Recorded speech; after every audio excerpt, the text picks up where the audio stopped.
Two presidential candidates will be in Minnesota over the next week. Trump-Vance on Saturday and a visit from Kamala Harris on Tuesday.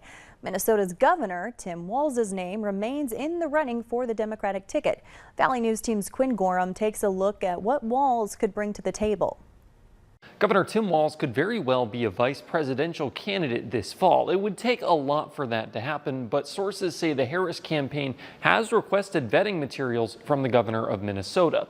He's gained some notoriety from his role as the head of the Democratic Governors Association, but there's more happening behind the scenes that could make Walz a competitive pick for the job. On Wednesday, Parkland shooting survivor turned prominent gun control advocate David Hogg put his full support behind the Minnesota governor as the VP pick. He's not the only one, as dozens of posts on X use the hashtag #WeWantWalz as well. VP picks are typically a very strategic choice. Dr. Cindy Rugeley, head of the political science department at the University of Minnesota Duluth, says a running mate is typically meant to balance the ticket. Other options like Pennsylvania's Josh Shapiro or Arizona's Mark Kelly do that by bringing key swing states into play. Rugeley says Walz's appeal is a bit different from the rest. He had a very successful legislative session. So he brings certain experiences and certain backgrounds that the other candidates might not have.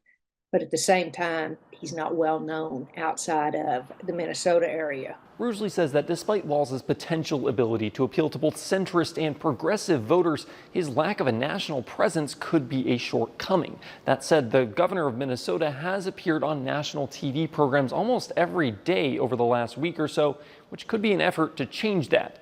Reporting in St. Paul, I'm Quinn Gorham. Walz, asked about the possibility of a VP run earlier this week, said he wouldn't get into specifics.